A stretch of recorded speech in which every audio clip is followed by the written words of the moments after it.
Променливото време удри по Штипјани, а лекарите со полни раце работа. Во изминатите 24 часа Штипската брза помош интервенирала на 5 колапси, а транспортирале и 3 пациенти со мозочен удар. Сите се на средна возраст, информираат од брзата помош. Само еден колапс е регистриран на отворено. Во останатите 4 случаи, пациентите колабирале дома. Лекарите упатуваат неколку совети за тоа како да пристапиме кон лицето кое колабирало на улица. На улица прво, ако е онесвестен комплетно, треба да се проверат дишните патишта, дали се проодни.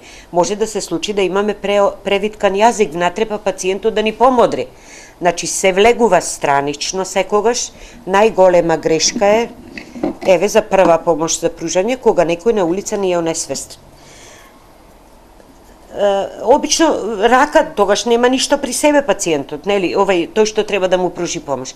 Никогаш однапред да не се отвара вилицата, бидејќи ќе му ги прекаса прстите. Се оди со притисок на вилицата долна и се оди странично со раката се влегува.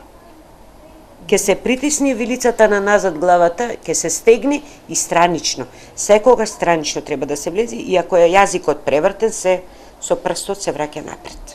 Значителна фреквенција од пациенти е забележани на неврологија, пременските варијации удрија по хронично болните. Најважно за нашите пациенти е оние кои што веќе имаат одредени интернистички болести, редовно да ја пијат својата терапија. Значи, ако пијат терапија за кардиолошки проблеми, да си ја пијат редовно таа терапија. Терапијата за дијабет, односно за шеќерна болест, редовно да ја употребуваат. Пациентите кои што имаат покачен крвен притисок, редовно да ги употребуваат лековите за висок крвен притисок. Се разбира да не се изложуваат на нагли температурни промени и во времето, нели, кога температурите го постигнуваат својот максимум, да не бидат изложени на сонце.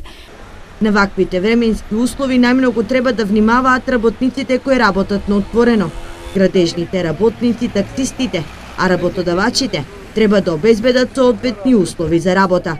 За полесно да се пребродат временските услови, покрај советите да не се излегува од 12 до 17 часот, големо внимание треба да се обрати и на исхраната, која треба да биде богата со минерали и витамини.